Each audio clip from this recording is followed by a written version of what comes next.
어제 국민일보 미션지에 보면 우리나라의 유명한 크리스찬 연예인 몇 명의 인터뷰 기사가 났습니다. 그들이 탤런트로 배우로 활동을 하다가 많은 어려움을 겪게 될 때 그들은 자신들의 마음속에 하나님 사랑하는 것보다 세상을 사랑하는 것들이 더 많았음을 발견하고 회개해서 자타가 공인할 만큼 그들이 하나님을 잘 섬기는 사람이라 됐다, 그런 내용의 이야기입니다. 개인이든 가정이든 나라든 민족이든 고난과 환난과 시련은 하나님의 정화의 목적이 있다는 사실입니다. 지난 5일날 북한이 미사일을 쏜 그날부터 저는 서재에 앉아서 하나님께 기도하면서 성경을 읽으면서 이번 주간에 어떤 설교를 해야 될까? 물론 제가 이번 주일에 설교할 제목과 본문이 정해져 있었는데 제가 일주일 동안 하나님께 기도하면서 설교 제목도 바뀌고 본문도 바뀌었습니다.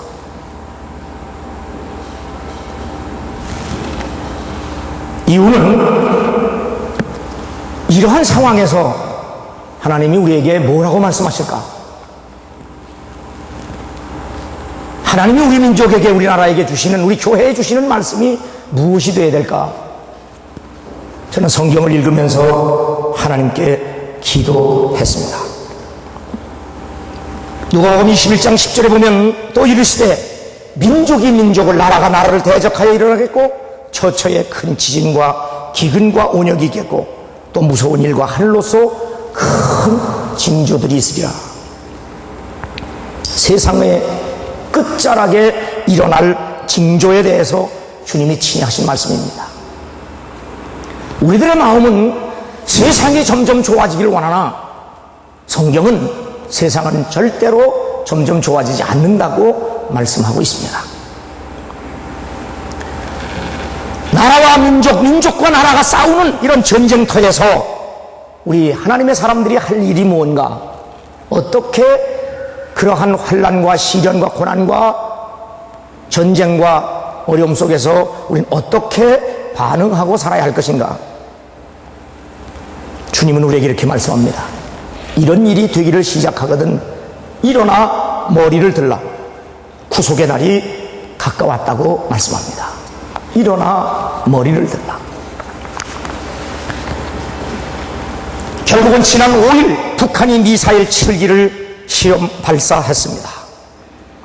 최대 사거리 1만 5천 킬로미터인 대포동이 오는 미국 본토를 노린 것이고 사거리 100km에서 700km는 남한을 노린 것이고 사거리 1300km와 1500km 이상은 일본을 겨냥한 겁니다. 그동안 국제사회의 경고와 우려에 아랑곳하지 않고 북한은 거침없이 쏘아대고 있고 계속해서 미사일을 발사할 것이라고 이야기하고 있습니다. 이것이 그들의 단순한 군사훈련이 아닌 미국과 일본 그리고 한국에 대한 선전포고라고 하는 사실에 대해서 조금 더 의심할 여지가 없는 사건입니다. 일찍이 에스겔 선지자는 이런 말씀으로 우리에게 예언했습니다. 가라 모이라, 우향하라, 항우를 차리라, 좌향하라, 향한 대로 가라. 성서신학자들에 의하면 에스겔 선지자가 선포한 이 칼이라고 하는 말의 의미는 지금의 미사일을 가리킨다고 이야기하고 있습니다. 신구약 성경 전체가 쓰여졌던 기간은 BC 1450년에서 AD 90년경으로 학자들은 이야기합니다. 성경이 쓰여지던 시기는 말을 타고 창과 활로 전쟁을 하던 시기였습니다. 이 시기에 미사일이라고 하는 용어는 알지도 못하고 등장하지도 않은 그때에, 상상조차도 할 수 없는 그때의 에스겔 선지자는 마지막 때가 되면 그러한 전쟁이 있을 것이라고 선포하고 있는 겁니다. 이렇게 에스겔은 세상의 끝자락의 징조를 보고 이미 하나님의 말씀을 선포했던 겁니다. 핵탄두를 장착한 미사일 발사는 곧 핵전쟁을 의미합니다. 그런데 구약 성경은 핵전쟁의 참상을 요엘 선지자를 통해서 우리에게 실감나게 전해주고 있습니다.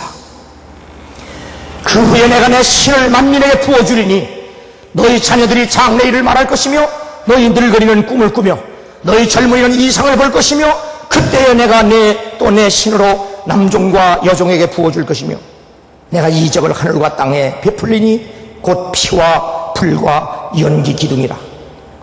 여호와의 크고 두려운 날이 이르기 전에 해가 어두워지고 달이 핏빛같이 변하려니와 누구든지 여호와의 이름을 부르는 자는 구원을 얻으리니 이는 나 여호와의 말대로 시온산과 예루살렘에서 피할 자가 있을 것이며 남은 자 중에 나 여호와의 부름을 받지 않는 자가 있을 것임이라고 말씀하고 있습니다. 요엘 선지자가 이미 선포한 예언의 말씀입니다. 하나님이 가장 강력하게 역사하시는 시기, 하나님께서 가장 강력하게 역사하시는 곳, 남녀노소를 불구하고 하나님께서 은혜를 폭포수와 같이 쏟아 부어주는 그때, 바로 그 시기, 그 장소에 피와 불과 연기 기둥과 해가 어두워지고 달이 핏빛같이 피어나는 사건이 일어나는데, 바로 그러한 시기, 그러한 장소, 그러한 때에 구원받는 사람과 구원받지 못하는 사람으로 나뉘어진다고 하는 말씀을 이미 오래전에 요엘 선지자는 선포하고 있는 겁니다. 우리 한국 강단은 바로 남녀노소가 성령의 충만을 받을 것만을 선포했습니다. 바로 남녀노소가 성령이 충만한 그때 하늘이 핏빛으로 변하고 그리고 달과 해가 빛을 잃어버리는 여호와의 두렵고 떨리는 심판의 날은 설교하지 않았습니다. 여호와의 크고 두려운 날은 마지막 심판을 의미합니다. 핵이 폭발해서 구름 기둥이 생겨 하늘이 피같이 빨갛게 되고 달도 해도 보이지 않고 그래서 많은 사람들이 죽어가는 참상, 그것도 하나님께서 가장 강력하게 역사하시는 때와 곳에서 이루어진다는 사실을 요엘 선지자는 일찍이 예언하고 있는 겁니다. 스가랴 선지자도 하나님의 말씀을 이렇게 선포합니다.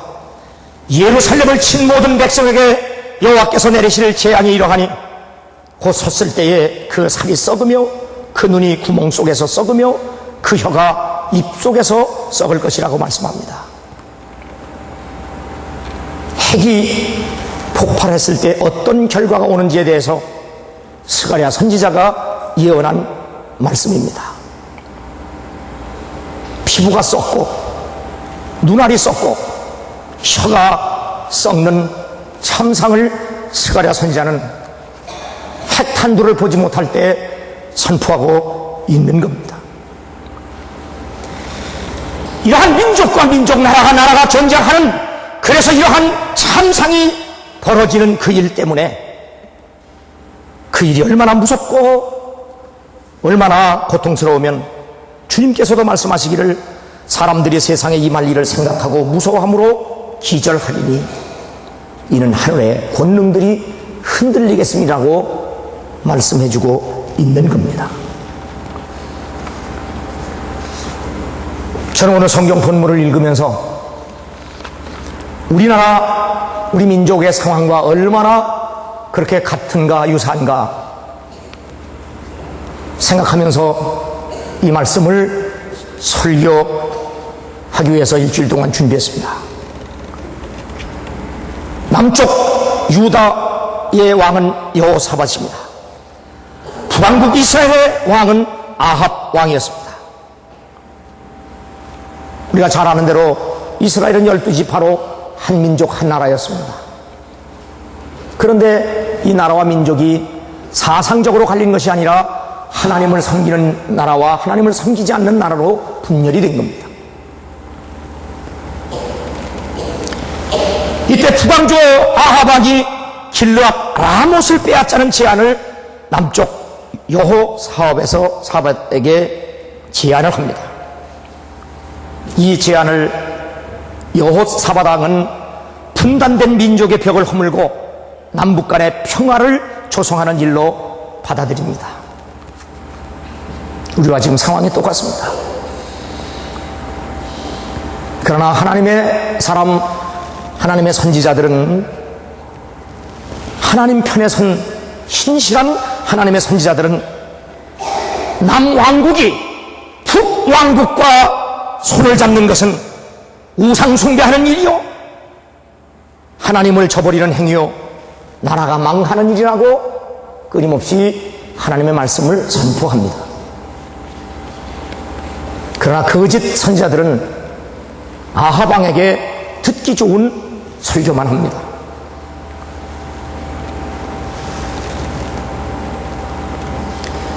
바로 이러한 남북공조, 민족공조라는 미명하에 하나님을 잘 섬기던 여호사밧도 북왕조 아합의 딸 이세벨을 며느리로 받아들입니다. 그로 인해서 남쪽까지도 우상숭배의 물이 들어 13년간 깊은 영적 암흑기에 빠졌고, 유다 나라 곳곳에는 바알 신당과 우상들이 세워졌습니다. 이때 하나님의 사람 예후가 여호사밧 왕을 책망하는 설교를 합니다. 왕이 악한 자를 돕고 여호와를 미워하는 자를 사랑하는 것이 가하니까? 그러므로 여호와께서 진노하심이 왕에게 임하리이다 하는 말씀입니다.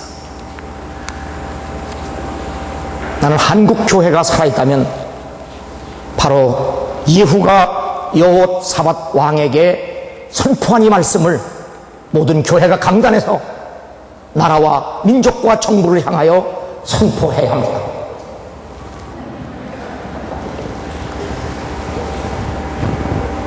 얼마나 많은 돈과 물자를 북한에 주었습니까? 대통령이, 정부가, 민간단체가, 교회가, 사업하는 사람들이 김정일 주머니에, 금강산에, 개성공산에 얼마나 많이 부어댔습니까?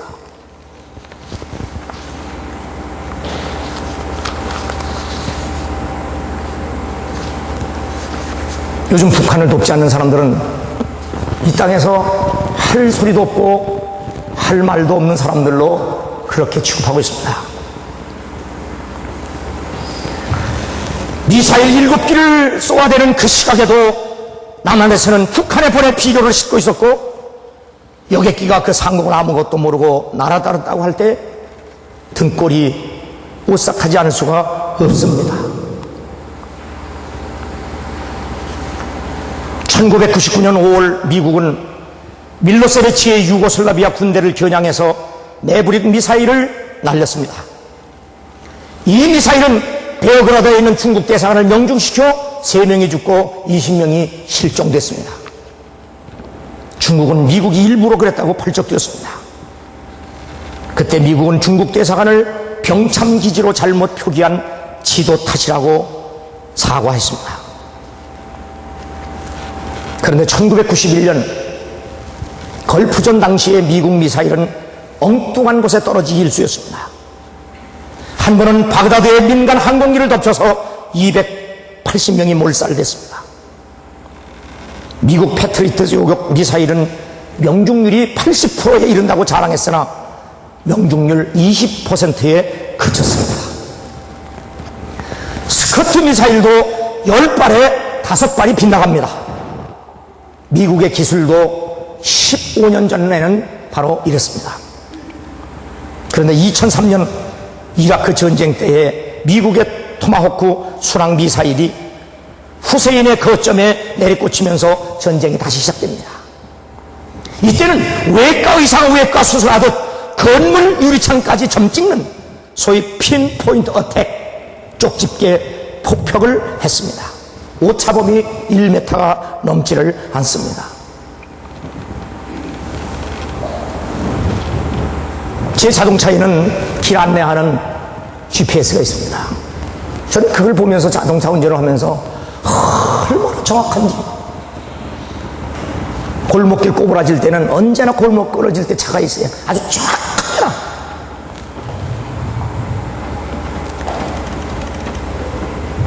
그렇게 빗나가던 미사일이 2003년 이후부터는 오차범위 1m가 넘지 않는 이유가 뭐냐? 포탄이 날아가면서 공격할 장소, 공격할 대상을 터컴 장치가 위성 서너 개의 도움으로 위치를 찾아내서 소위 위성 항공 장치 GPS의 적외선 유도 장치를 통해서 포탄이 찾아가는 겁니다. 포탄이.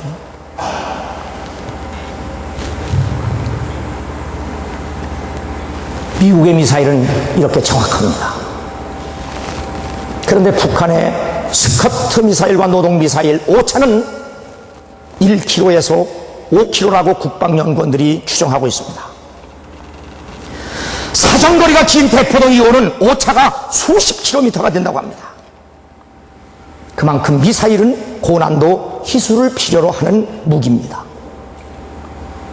북한이 탄도미사일에 GPS를 달았는지는 모르지만 현재 기술로는 얼마나 오차 범위가 많이 나는지 모른다는 겁니다. 미사일은 정확할수록 무섭지만 어디로 떨어질지 모르는 오폭 미사일은 더 무섭다는 겁니다. 그런 미사일은 미사일이 아니라 날벼락과 같다. 그렇게 전문가들이 얘기하는데 그 핵미사일이 미국을 향하여 쐈을 때, 일본을 향하여 쐈을 때 그것이 북한과 남한에 떨어질 가능성이 있다는 얘기입니다. 그래서 북한의 미사일은 정확해서 무서운 것이 아니라 오발에 오폭에 더 무섭다는 겁니다. 어찌하든 정확해도 무섭고 오폭을 해도 무서운 것이 핵미사일입니다. 전 세계가 다 뒤집혀서 하지 말라고 경고를 해도 북한은 아랑곳하지 않습니다. 김일성 사망한 지 12주기 되는 날에 그들은 이렇게 얘기하고 있습니다. 만약 적들이 역사의 교훈을 망각하고 존엄 높은 우리식 사회주의를 조금이라도 건드린다면 우리 군대와 인민은 무자비한 선멸적 타격으로 선군의 기침 아래 다져온 우리의 신념, 우리의 힘이 어떤 것인가를 똑똑히 보여줄 거다. 온 사회의 군사를 중시하는 기풍을 더욱 철저히 세우고 인민군대 강화와 자위력 국방 공업 발전에 계속 최우선적인 힘을 넣어야 한다.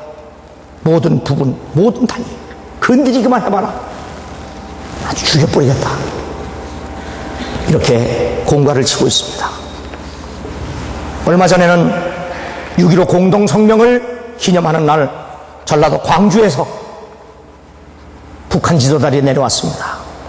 그리고 한나라당이 정권을 잡으면 이 땅은 풀바다가 될 것이라고 망언을 했습니다.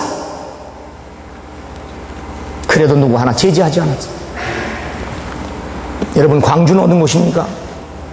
소위 민주화의 성지라고 말합니다. 그런데 그 민주화의 성지가 되어서 5공화국과 6공화국 사람들은 그곳에 가지도 못합니다. 그런데 북한 정부는 그곳에 와서 활보를 하고 있다는 사실입니다.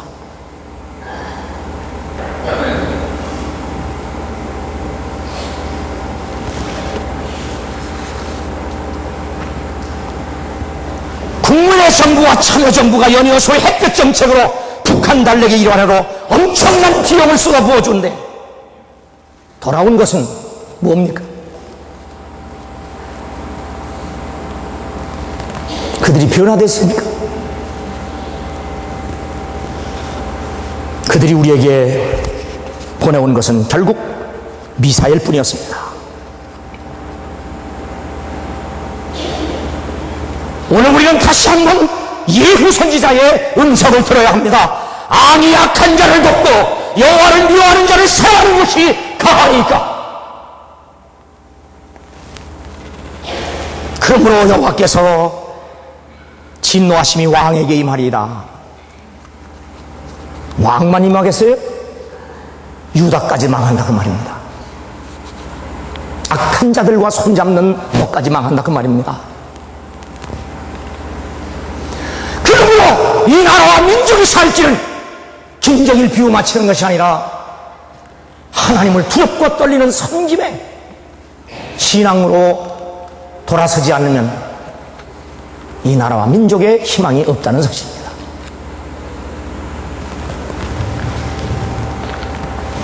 장로교의 김동호 목사가 우리 감리교 김홍도 목사님 보고 목회 못한다고 지난 주간에 1시간 동안을 설교를 했습니다.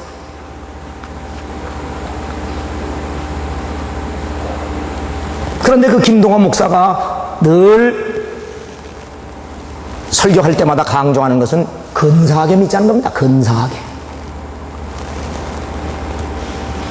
근사하게 믿자. 말이 좋죠? 이것이 우리 한국 교회의 문제입니다. 근사하다는 것은 비슷하게 믿는다는 얘기입니다. 가깝게 믿는다는 얘기입니다.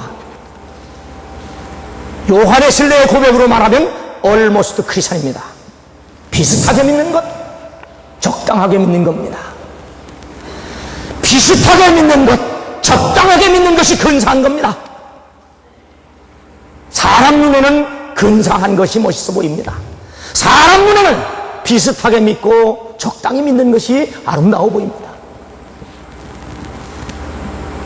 그런데 하나님은 그걸 원치 않습니다. 하나님이 기뻐하시는 믿음은 퍼펙트 크리스천, 온전한 믿음을 원합니다.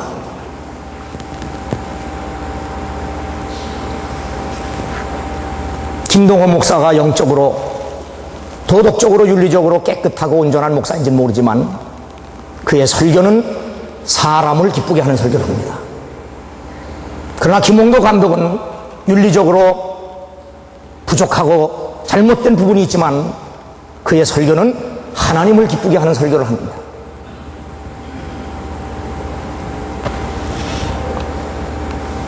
오늘 예후의 설교를 들은 여호사밧이 어떻게 했느냐? 세 가지 행동을 취합니다.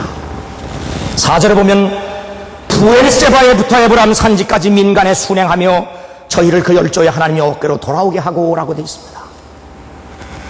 왕은 선지자의 말씀을 듣고 하나님 앞에 회개합니다. 그리고 나라 구석구석을 다닙니다. 도시에도 다니고 시골에 다니면서 왕이 하나님께로 돌아오라, 하나님께로 돌아오라.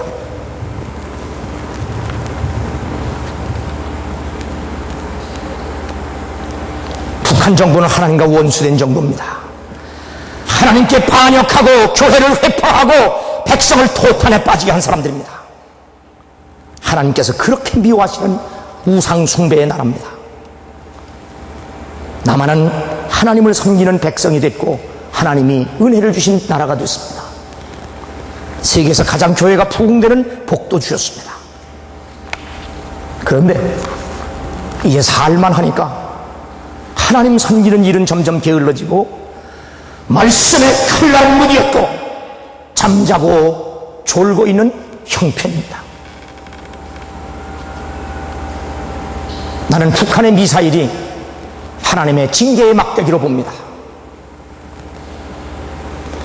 주님은 끊임없이 한국교회를 향하여 이 땅의 민족을 향하여 깨어나라, 근신하라, 일어나, 머리를 들어라 말씀을 하는데도 불구하고 아직도 영적 깊은 잠에 취해 있습니다. 한국 교인들이 제일 듣기 싫어하는 설교가 뭔지 아십니까? 회개하라, 선교해라. 제일 듣기 좋아하는 설교가 뭔지 아십니까? 복받아라, 병 낫는다, 잘 된다. 한국 강단의 지금의 설교가 대체적으로 그렇습니다. 복받아라, 행복해라, 성공해라, 승리해라. 성령 충만히 받아라. 그런데 같은 분문 안에서도 해가 빛을 잃고 달이 빛을 잃고 구름 기둥이 솟는 설교는 하지 않습니다. 왜 구름하고 해와 달이 빛을 잃어야 합니까? 여호와의 크고 두려운 날이 이른다는 겁니다. 하나님의 심판이 임한다는 겁니다. 하나님의 심판이 임할 때 구원받는 사람과 구원받지 못한 사람으로 갈린다는 겁니다. 왜 이런 말씀을 선포하지 않습니까?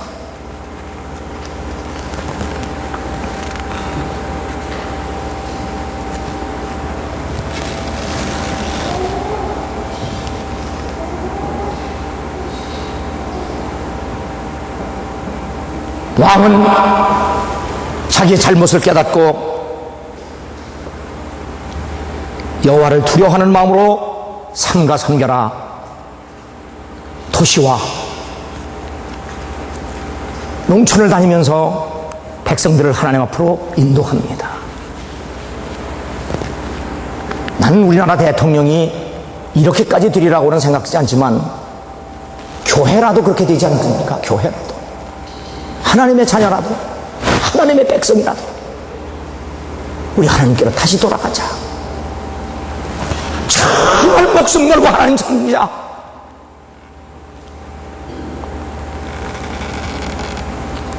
솔로몬은 제멋대로 산 사람입니다. 자기 정욕을 따라 산 사람입니다. 자기가 원하는 삶을 산 사람입니다. 그렇게 살다가 그는 결국 하나 깨달은 것 있다. 하나님 두렵고 떨림으로 섬기는 것, 그것이 사람이다. 욥은 모든 것을 다 잃어버렸습니다. 자식도 잃고 재산도 잃고 건강도 잃고 아내도 잃고 다 잃었습니다. 그러나 욥이 끝까지 붙든 것 하나, 하나님을 의지하는 믿음입니다. 욥이 일어나 겉옷을 찢고 머리털을 밀고 땅에 엎드려 경배하며 가로되 내가 모태에서 적신이 나왔은즉 또한 적신이 그로로 돌아갈지라. 주신 자도 여호와시오 취하신 자도 여호와시니 여호와 이름이 찬송을 받을지어다 하고 그 모든 일에 욥이 범죄하지 아니하고 하나님을 향하여 어리석게 원망쳤는다.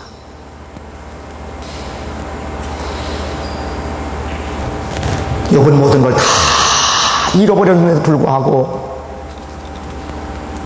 하나님 섬기는 것 하나 잊지 않았다. 그렇게 말씀합니다.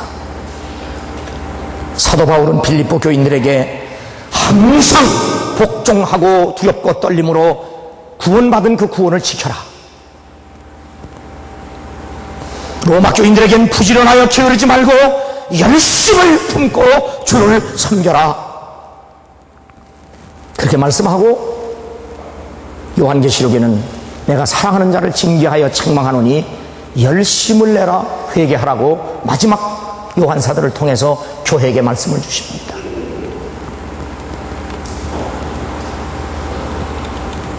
우리에게 미사일을 쏘는 북한 정부가 나쁘다게 하기 전에 우리는 하나님 앞으로 돌아가는 징계의 채찍으로 보고 우리는 죄를 무릅쓰고 베옷을 입고 하나님께로 가까이 나가는 복된 시간과 사건이 되어야 될 줄로 믿습니다.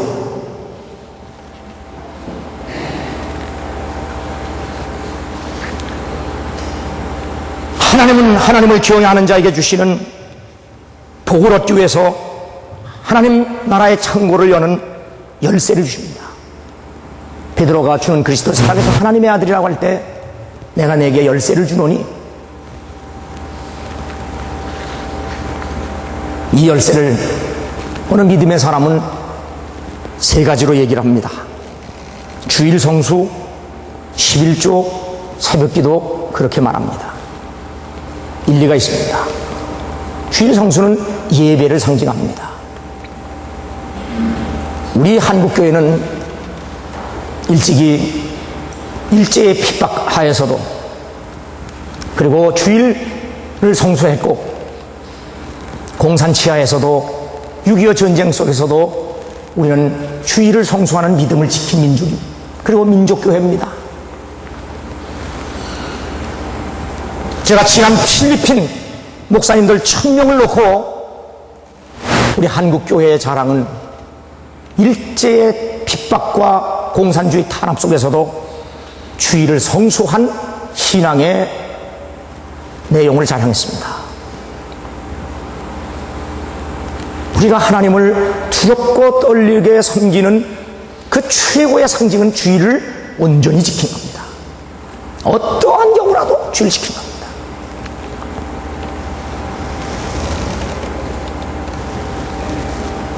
두 번째는 11조입니다. 11조는 단순히 내가 100만 원을 벌어서 10만 원을 갖다 드린다는 돈 계산하는 게 아닙니다. 우리를 살게 하시는 이 하나님이시라는 사실입니다. 우리에게 재물 주시는 분이 하나님이라는 사실입니다. 그러므로 하나님이 주신 것 성별하여 다시 드린다는 것은 하나님이 기쁘시게 살겠다고 하는, 하나님을 기쁘게 하는 삶을 살겠다는 우리의 신앙의 결단과 고백입니다. 내가 아무리 돈을 벌어서 10분의 1을 하나님께 바치고 내가 10분의 9를 사용할 때 하나님 기뻐하지 않는 삶, 내 정욕과 나를 위한 삶을 살면서 내가 아무리 11조를 낸들 그 11조 신앙이 될 수가 없습니다.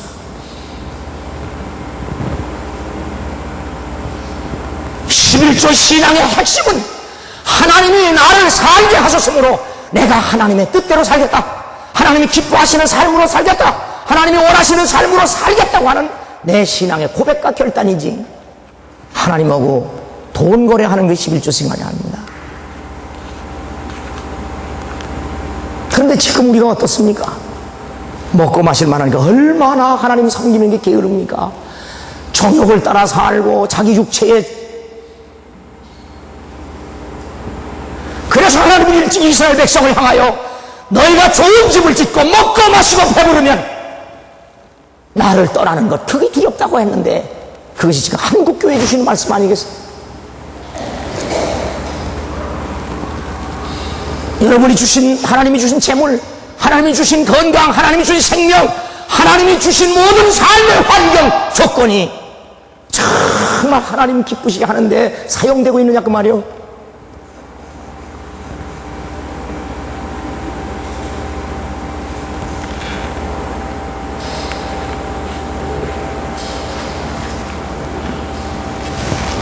세 번째, 새벽 기도입니다. 새벽 기도는 하나님이 귀하기 때문에 언제나 먼저 하나님을 만나는 일입니다.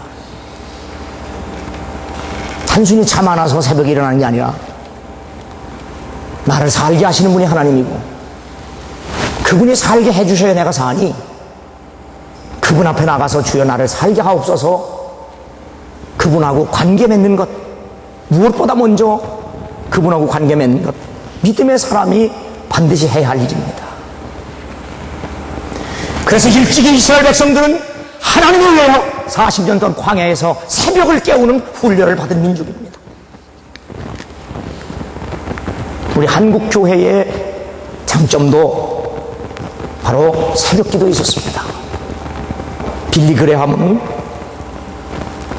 캐나다의 아침은 산의 새가 깨우고 일본의 아침은 공장의 임무교대 사이렌이 깨웠지만 한국의 아침은 교회의 기도가 깨웠다, 그렇게까지 했는데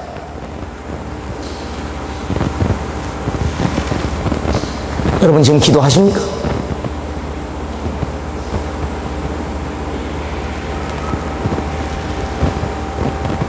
부지런하여 게으르지 말고 열심을 품고 주를 섬겨라.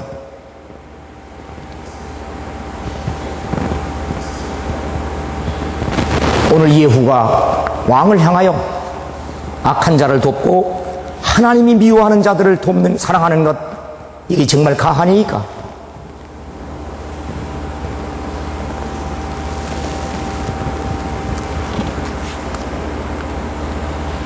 이 소리를 들은 여호사밧은 하나님께 회개합니다. 그리고 모든 백성을 하나님께로 인도합니다. 우리 민족과 나라가 살 길은 바로 여기 있습니다. 우리가 북한 정부를 뒤우마치고 그들을 따뜻하게 해준다고 해서 그들이 우리 살려주지 않습니다. 우리를 살게 하시는 분, 이 나라와 민족을 살려주시는 분은 하나님 한 분밖에 없습니다. 우리를 살려주는 곳은 미국도 아닙니다. 미국이 언제 북한을 선제 공격할지 아무도 모릅니다. 여러분, 북한이 대포동 2호를 만들어서 미국 본토를 노린다고 하지만 언제 미국까지 쏘겠습니까?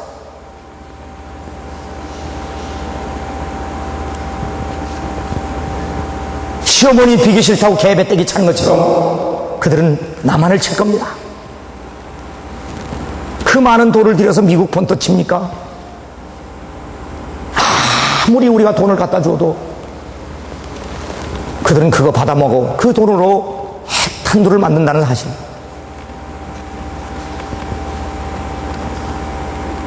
그리고 그들 비유 맞히기에 혈안이 없습니다.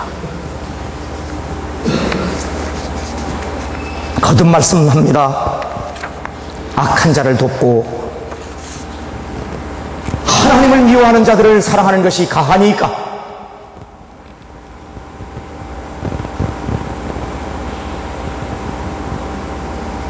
우리는 하나님께로 더 가까이 나아가고 하나님을 두렵고 떨리는 신앙을 회복하고 깨어서 근신하고 하나님이여 이 민족과 나라가 다시 하나님께로 돌아올 때까지 심판을 거두시고 자비와 긍휼을 베풀어 주옵소서. 모세와 사도 바울이 내가 죽는다고 할지라도 이 민족은 구원해 주시옵소서. 중보기도 한 것처럼 오늘 한국교회가 하나님 앞에 서서 이 민족과 나라를 등에 걸머지고 하나님의 이 민족과 나라가 주 앞에 돌아올 때까지 자비와 긍휼을 베푸시옵소서. 깨어서 머리를 들어야 할 때임을 깨닫고 스스로 각성하고 자각해서 하나님을 잘 믿고 섬기는 여러분 개인, 가정, 나라와 민족이 되기를 주의 이름으로 축원합니다.